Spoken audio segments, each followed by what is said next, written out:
The CEO's identity revealed after humiliation became the turning point of the entire incident. At first, when the flight attendant approached the man seated comfortably in first class, he appeared to be just another traveler, calm, quiet, and dignified. He had taken his seat early, arranging his laptop bag neatly in the overhead compartment, his suit pressed to perfection, and his demeanor composed. No one around him knew who he was, nor did they realize the weight of his presence. When the staff told him to vacate his seat because it had been mistakenly assigned, and that another passenger needed it, there was a collective murmur among nearby travelers. Some raised their eyebrows, some whispered, but most stayed silent. The man didn't protest loudly. Instead, he calmly gathered his belongings, stood up, and walked toward the back of the plane as instructed. It was an act of forced humiliation, carried out in front of dozens of onlookers. The murmurs grew louder as people noticed something was off. It wasn't just about a seating mistake.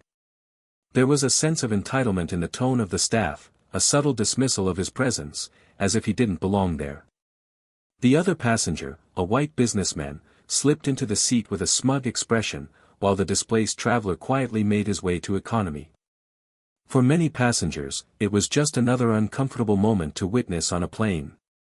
But what they didn't realize was that this man was no ordinary traveler. He was the CEO of one of the country's fastest-growing multinational companies, a man whose decisions influenced thousands of employees, markets, and communities. His quiet presence carried more authority than anyone on that aircraft could have imagined. As he sat in the cramped economy seat, trying to fit his long legs into the tight space, a few passengers began to recognize him. At first, it was just a whisper, someone scrolling through their phone and stopping on an article with his face. Then another passenger leaned over and said, "Isn't that?" The realization spread slowly but surely. People began to connect the dots. They had seen his interviews on television, his speeches about leadership and diversity, his features in business magazines. His image was one associated with success, resilience, and trailblazing achievement. And now, here he was, sitting in the back of the plane, treated as though he were undeserving of a first-class seat he had rightfully paid for. The whispers grew louder. Phones lit up as people searched his name, confirming their suspicions. Screens displayed headlines about him breaking barriers in corporate leadership, leading billion-dollar projects, and being celebrated as one of the most influential black executives of the decade. The recognition spread across the cabin like wildfire. The same passengers who had remained quiet moments before now looked at him with a mix of shock and discomfort. They realized that the man who had been so casually dismissed was a figure of immense importance and respect, someone who represented progress and possibility for so many others.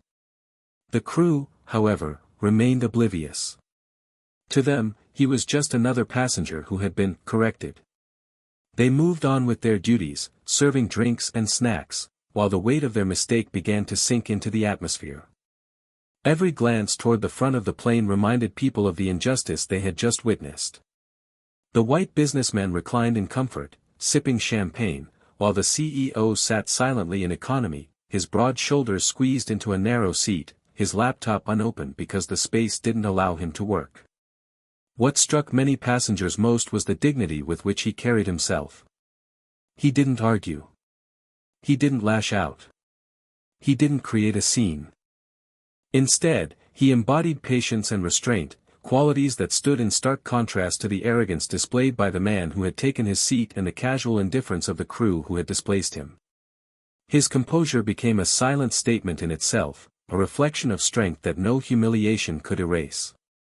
The more people recognized him, the heavier the silence in the cabin became. A young professional in a nearby row whispered to her colleague about how she had attended one of his leadership seminars. A businessman in the back recalled reading about him in Forbes. A student recognized him from a viral video where he had spoken passionately about breaking racial barriers in the corporate world. Every realization added to the discomfort. How could someone of his stature be treated with such disrespect? How could someone who had achieved so much be reduced to an afterthought in a space where he clearly belonged? As the recognition grew, so did the shame. Passengers began to exchange uneasy glances, struggling with the knowledge that they had just witnessed not only a seating error but also an act rooted in bias. It became clear that if the staff had known who he was, the situation might have been handled very differently. And that realization carried its own weight, because it underscored the painful truth: respect was being given not based on humanity, but on status, appearance, and assumptions. The shocking reason he was removed from first class slowly began to unfold, and it was not simply a matter of a clerical error or a double-booked seat, as the airline staff initially tried to make it appear. At first glance, the explanation seemed simple enough: another passenger had been promised the seat, and in order to resolve the issue, someone had to move. But as the details became clearer, it was obvious that the decision had been influenced by something deeper and far more disturbing than a routine mix-up. The staff's body language, their tone, and the way they interacted with the passengers told a story that wasn't printed on the boarding passes. When the black CEO was approached, the attendant's demeanor was curt and dismissive, as if his presence in first class was somehow unusual or unwarranted. There was no apology, no effort to accommodate him elsewhere in the premium cabin, no attempt to resolve the matter with discretion. Instead, the approach was blunt: "You'll need to move." Meanwhile, the white businessman who was given the seat received a completely different tone: polite, deferential, and accommodating. It wasn't just about seating, it was about perception. The implication was clear: one man was seen as belonging, the other as an intruder, regardless of the fact that both had tickets. The unsettling part was that the CEO had paid for his first-class seat. His reservation was legitimate, confirmed, and in order. Yet somehow, when the issue arose, it was he who was asked to vacate. Not the other passenger, not even a suggestion of compromise, he alone was singled out. To the staff, perhaps unconsciously, the idea of a successful black man in a luxury seat seemed less plausible, less natural, than that of a white passenger occupying the same space. The decision to displace him wasn't based on fairness or protocol, but on bias, both subtle and overt, that shaped the moment into something much larger than a seating issue. For those who began to recognize what was happening, the realization was jarring. The airline's explanation of a mix-up was not enough to mask the uncomfortable truth. If it had been truly random, why was he chosen to move instead of the other man? Why was there no discussion, no consideration, no acknowledgement of his right to the seat? The answer, though unspoken, was visible in the glances, the attitudes, the imbalance of respect given to one passenger over another. The humiliation didn't stop at the act of being moved. It was in the way the staff avoided eye contact with him, the way they hurried the process as though removing him from first class was a matter of efficiency rather than dignity. It was in the subtle reinforcement of the idea that certain people naturally belong in places of privilege, while others can be shifted aside without question. Even as he walked toward the back, it wasn't just about losing the comfort of a spacious seat, it was about being told, without words, that his presence in that seat had never truly been accepted in the first place. The passengers who witnessed this began to piece the puzzle together. Some had noticed the way the attendant smiled reassuringly at the white passenger, assuring him that the matter would be resolved quickly, while offering no such courtesy to the CEO. Others recalled the uncomfortable pause when the CEO first showed his boarding pass, as though the staff doubted its authenticity. The cumulative effect was undeniable. This wasn't about logistics, it was about perception, bias, and the lingering shadow of stereotypes that dictated who looked like they belonged in luxury. The reason became even more disturbing when whispers of confirmation spread. A passenger seated close to the front overheard part of the staff's conversation, phrases like, "He'll be fine back there," and, "The gentleman up front is a frequent traveler." That was the justification given, that the white businessman deserved priority because of his loyalty status. But the reality was more complicated. Loyalty programs don't override a paid first-class ticket, and the CEO's boarding pass clearly showed that he had purchased his seat legitimately. The invocation of frequent traveler privileges was less an explanation and more a convenient excuse to cover what was already a discriminatory act. What cut deeper was how quickly the decision had been made, with no hesitation or consideration of alternatives. No one checked whether another seat could be arranged, no one looked for creative solutions, no one acknowledged that both passengers had rights. The speed of the choice revealed how ingrained the bias was. To the staff, it seemed easier, more natural, to ask the black man to step aside than to inconvenience the white passenger. That instinctive decision-making process was what made the reason so shocking. It was a glimpse into a mindset where prejudice still dictated outcomes in subtle but devastating ways. As the truth settled into the cabin, the atmosphere shifted. People realized that what they had witnessed wasn't just about seating arrangements. It was a reflection of something far larger, a mirror held up to society's ongoing struggles with race, privilege, and the quiet but persistent assumptions about who belongs where. The reason he was removed was not an accident, not a random clerical issue. It was the product of a system and a mindset that still failed to see all passengers as equal, even when the tickets in their hands said otherwise. Reactions from passengers, silence versus outrage, painted a striking picture of how people respond when confronted with injustice in real time. When the incident first unfolded, the cabin was filled with a heavy, uneasy quiet.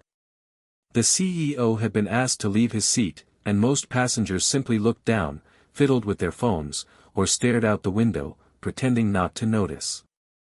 Silence, in that moment, became the path of least resistance. Some people didn't want to get involved. Others convinced themselves it was just a misunderstanding, not worth their interference. The atmosphere was charged with discomfort, but the majority chose to remain observers rather than participants. There is a psychology to that kind of silence. On airplanes, passengers often adopt a passive role, following instructions and avoiding confrontation. But this silence carried a different weight. Everyone knew what they had just seen didn't feel right, yet very few dared to speak. The sight of a black man, dignified and well-dressed, being escorted from first class to the back while another passenger settled smugly into his seat, stirred something in people's consciences. Still, the fear of conflict, of drawing attention, of challenging authority, kept them quiet. The collective hush was almost deafening, a silence that seemed to echo louder than words. But silence wasn't the only reaction. As the situation unfolded further, some passengers could no longer keep their unease hidden. Whispers began first. People leaned over to their neighbors, quietly sharing their thoughts. That didn't seem fair, why him? Did you see the look on the attendant's face? The murmurs grew into subtle commentary, not loud enough to confront the staff, but enough to spread through the rows. A few brave voices eventually pierced the quiet, their outrage breaking through the atmosphere of restraint. One passenger muttered loud enough for others to hear, "That was wrong," while another shook their head and said, "This doesn't make sense." As recognition of the man's identity began to spread, the outrage grew sharper. People realized this wasn't just a random traveler but someone whose reputation, accomplishments, and public image they knew. That recognition emboldened a few more to express their discomfort openly. A young woman in the middle rows whispered to her seatmate about how she had seen him on television giving speeches about equality in business. A man behind her leaned forward and said, "If that's who I think it is, this is unbelievable." Outrage gained momentum as passengers connected the injustice with the identity of the person who had been wronged.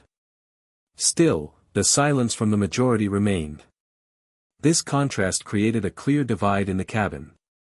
On one side were those who chose to avoid involvement, rationalizing that it wasn't their place, that the airline must have had its reasons, or that speaking up would only cause problems. On the other side were those whose consciences would not let them sit quietly, who recognized that wrong had been done and felt compelled to say so, even if only in whispers or quiet complaints. For the CEO himself, sitting now in economy, the awareness of this divide must have been palpable. He could see the sideways glances, feel the weight of unspoken judgment, and hear the scattered voices that dared to call out what others were too afraid to admit. That mix of silence and outrage told its own story. People knew an injustice had taken place, but only a handful had the courage to challenge it in the moment. The contrast was painful, because silence in the face of discrimination can feel like complicity, even if born out of fear. What made the outrage more piercing was the visible arrogance of the white passenger who had taken the seat. He reclined comfortably, ordering his drink, while the man he had displaced sat quietly in a cramped chair. Each gesture of entitlement at the front of the cabin fueled the frustration of those who had spoken up, confirming the imbalance of respect and treatment. The more comfortable the replacement became, the more glaring the humiliation of the CEO appeared. This only heightened the discomfort for those passengers who remained silent, forcing them to wrestle with their own choice not to intervene. Some passengers later admitted in hushed tones that they regretted not speaking up sooner. They realized that by choosing silence, they had allowed the injustice to happen unchallenged in front of them. Others defended their decision to stay quiet, claiming it wasn't their role to interfere in airline matters. But the divide between silence and outrage had already been drawn, exposing the difference between passive acceptance and active conscience. The moment highlighted a broader truth about human behavior in situations of discrimination. Many people recognize unfairness when they see it, but only a few have the courage to voice their objection in the moment. Silence often wins, not because people agree with what is happening, but because they fear the consequences of speaking out. Outrage, on the other hand, requires stepping into discomfort, challenging authority, and risking conflict. On that flight, both sides were visible, side by side, shaping an atmosphere that was heavy with tension and guilt. The passengers' reactions became a mirror, reflecting society at large. Some stay quiet, convincing themselves that silence keeps the peace, while others cannot stay silent, because injustice demands a voice. On that flight, both silence and outrage shared the same air, but their weight was felt in very different ways, leaving an imprint on everyone present. How the airline staff handled the situation, or rather mishandled it, became a central part of the story. From the very beginning, their approach lacked the professionalism and fairness expected in such circumstances. Instead of addressing the matter with transparency, courtesy, and balance, their actions came across as rushed, dismissive, and steeped in bias. When the attendant approached the CEO, there was no attempt to soften the blow or explain the situation in a way that preserved dignity. The words were clipped, the tone was firm, and the message was simple: move. No apology, no acknowledgement of inconvenience, no recognition of the discomfort such a request would cause. In the world of customer service, the way a problem is handled often determines whether it escalates or diffuses. Here, the staff chose the path of escalation, even if unintentionally. The moment they singled out the CEO, their treatment revealed an assumption that he could be displaced more easily, that he would comply without challenge, and that his right to the seat mattered less. The swiftness of their decision suggested that they had already determined whose comfort was more valuable, and the contrast in how they addressed the two passengers exposed their bias further. To the white businessman who was reassigned the seat, the staff showed patience, courtesy, and deference. They reassured him, promised that the issue would be resolved quickly, and ensured he would be comfortable. To the black CEO, there was none of that courtesy. Instead, he was treated as an obstacle to be removed rather than a valued customer. This imbalance in tone and demeanor was noticed by many in the cabin, even if they did not immediately voice their discomfort. The disparity was subtle but undeniable, and it made the injustice sting sharper. Even when the CEO produced his boarding pass, clearly showing that he had paid for the seat, the staff did not reconsider. There was no effort to double-check with the gate, no attempt to find another solution, no discussion of alternative seating arrangements in the premium section. The boarding pass, the evidence of his right, was brushed aside as though irrelevant. The refusal to even acknowledge the legitimacy of his ticket revealed just how deeply the bias ran. It was not about policy, it was about perception. The way the staff moved through the process added another layer of humiliation. They stood over him as he gathered his belongings, watching as he placed his laptop back in the bag and reached for his coat. Their posture communicated authority, but it was authority without compassion. It was the kind of authority that seeks compliance, not resolution. The CEO was forced to walk the length of the cabin, past rows of silent passengers, with the staff standing back, making no effort to shield him from the stares or whispers. This public displacement amplified the humiliation, turning it into a spectacle rather than a discreet correction. In moments like these, tone and body language carry as much weight as words. The staff's indifference spoke volumes. Their lack of empathy, their failure to even acknowledge his discomfort, and their eagerness to return to their routine duties once he was seated in economy made it clear that they considered the matter resolved. To them, the incident was closed, but to the passengers watching, it was anything but. Their behavior underscored the very inequality that had caused the situation in the first place. Some passengers later noted how the staff avoided eye contact with the CEO once he was seated in economy. It was as though they hoped by ignoring him, the memory of what had just occurred would vanish. Yet the avoidance only made it worse. Instead of showing even the smallest gesture of respect or apology, they created distance, a visible reminder of the disregard they had already shown. Their silence toward him was not neutral, it was a continuation of the same mistreatment. The mishandling also extended to the explanations they gave. When a few curious passengers quietly asked why the switch had been made, the staff repeated the line about a seating mix-up or frequent flyer priority. The explanation was thin and unconvincing, and the way it was delivered, hurried, with little confidence, betrayed the fact that even they knew it didn't fully justify what had happened. Instead of addressing concerns openly, they leaned on vague excuses, hoping to deflect scrutiny. The arrogance in their behavior was further revealed when they offered the white businessman extra amenities once he was settled in first class. A complimentary drink, a reassuring smile, a gesture of comfort, small acts that, when contrasted with the dismissal of the CEO, carried a loud message. It wasn't just about a seat, it was about value, about who they chose to value more in that moment. The imbalance of service drew a line between who was seen as deserving of respect and who was not. As the flight continued, the staff carried on with their routines as though nothing unusual had happened. They served meals, offered drinks, and interacted with passengers, but the shadow of their mishandling lingered in the cabin. For the passengers who had witnessed the incident, every polite smile and courteous word that followed felt hollow, tainted by the memory of the earlier injustice. The mishandling of the situation was not something that could be undone by routine service, because it wasn't about service, it was about dignity, fairness, and the treatment of a man who had been wronged in plain sight. The unexpected twist that turned the tables began to unfold quietly, almost unnoticed at first, but its impact would ripple through every corner of the cabin. After the initial humiliation of being moved from first class to economy, the black CEO remained calm, dignified, and composed. He didn't raise his voice or argue with the crew, which made many assume he would simply endure the injustice in silence. But what no one realized at that moment was that his silence carried a weight, and that his presence in the back rows would soon become the source of a shocking reversal. As the plane settled into the air, passengers began talking in hushed tones about who he really was. The recognition spread from one row to another like wildfire.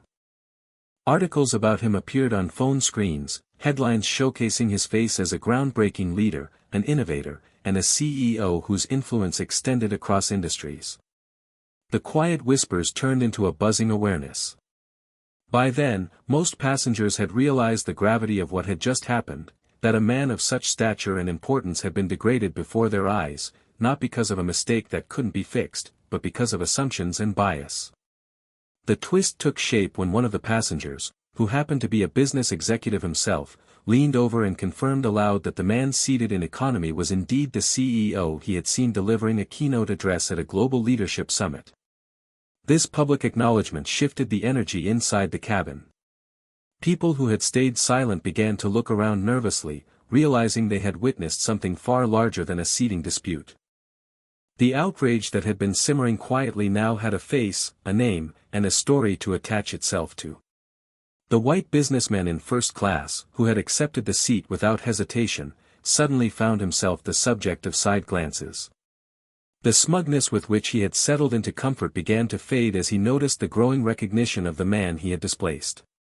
What had seemed like a personal victory, claiming the seat that the crew insisted was his, was turning into a spotlight of shame.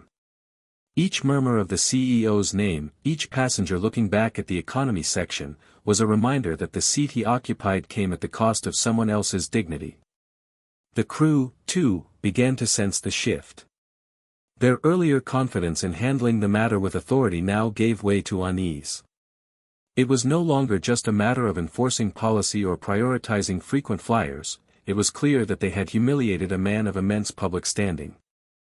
The passengers' reactions made it impossible for them to ignore the mistake.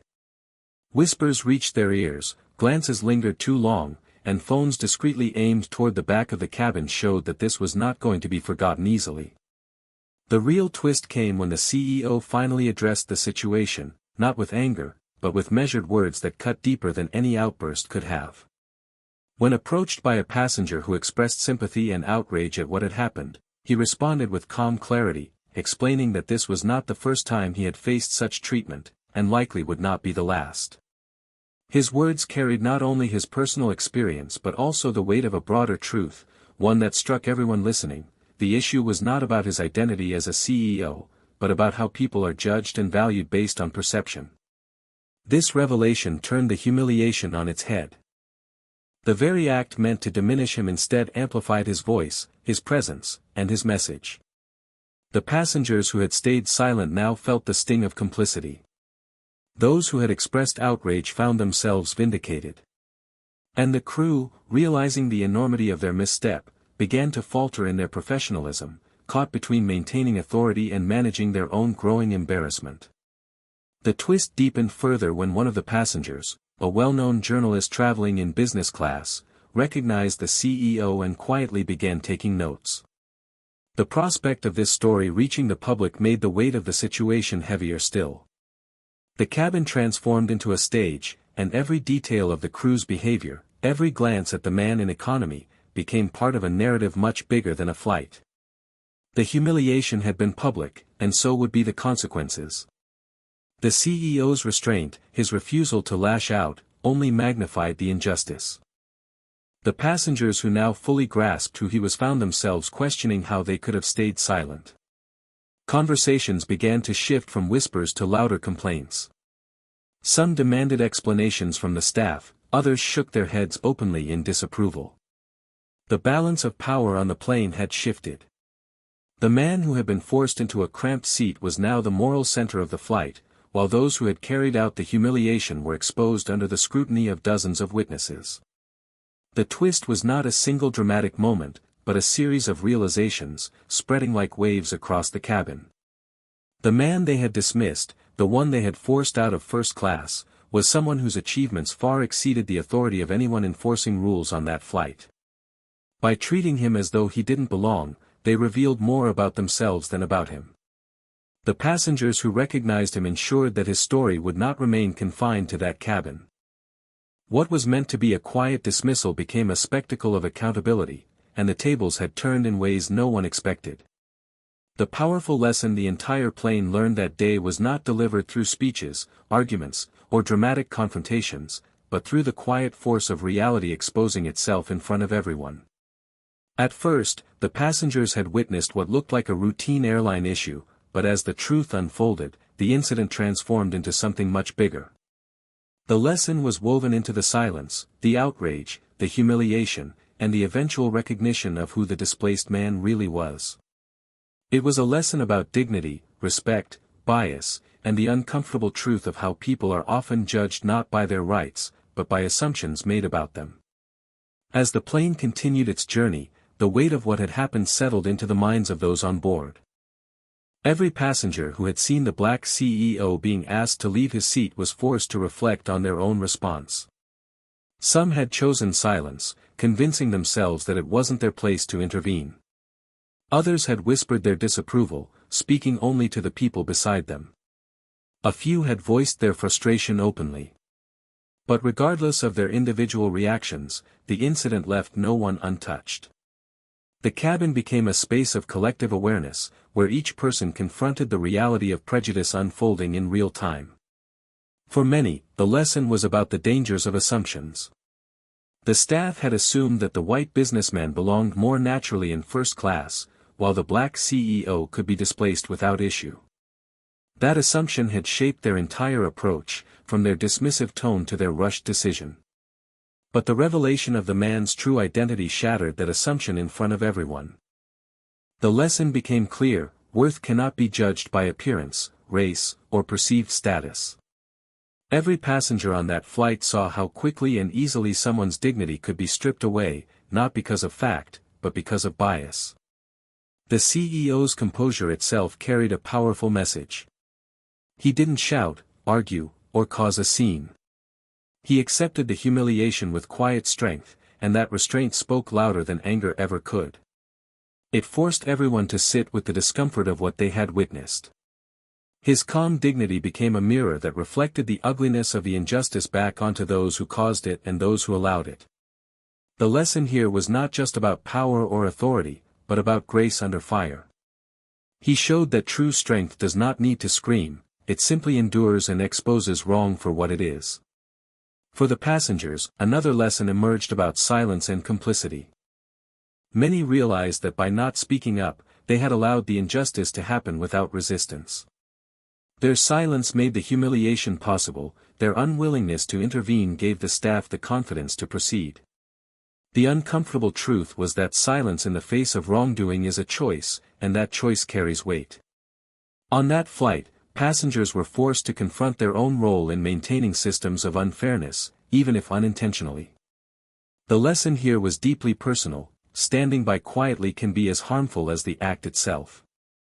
For the staff, the lesson was sharper, more humiliating.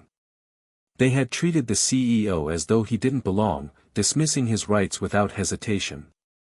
But when his identity became known, they found themselves under scrutiny from every passenger on board. Their mishandling of the situation, their biased assumptions, and their lack of courtesy were laid bare. The lesson for them was that professionalism requires fairness, empathy, and consistency, not selective respect based on perception. Their actions revealed how damaging it can be to let bias influence judgment, and how quickly authority can be undermined when it is wielded unjustly. The white businessman in first class also became part of the lesson. At first, he had accepted the seat without question, enjoying the privilege handed to him. But as recognition of the CEO spread, the glares and whispers directed at him grew heavier. His comfort became a source of shame, a visible reminder of the injustice that had placed him there. The lesson for him was personal. Privilege gained at the expense of someone else's dignity is not privilege at all, it is a burden, exposed under the judgment of others. Perhaps the greatest lesson of all came from the collective realization that status should not matter in the first place. The shock of discovering that the displaced man was a CEO made passengers rethink the situation, but the deeper truth was that it shouldn't have mattered whether he was a CEO, a teacher, or an ordinary worker. The humiliation was wrong regardless of his position in society. The fact that people only began to voice outrage once they realized his identity forced them to question their own biases. Why did his power and influence suddenly make the injustice more unacceptable? Shouldn't it have been unacceptable from the very start? That uncomfortable question lingered in the minds of many, pressing them to confront their own perceptions of value and worth. The lesson stretched beyond the walls of that airplane cabin. It became a reflection of society's larger struggles with inequality and prejudice, showing how easily dignity can be denied when assumptions go unchallenged. Passengers realized that what they had witnessed was not an isolated mistake but a glimpse into a much broader reality. The treatment of the CEO was symbolic of countless others who faced the same dismissal and disrespect every day, but without the recognition or outrage that his identity sparked. The incident became a story, and the story became a lesson carried with each person as they disembarked, a reminder that what happened in that cabin was not just about one man, but about the values and blind spots of everyone present.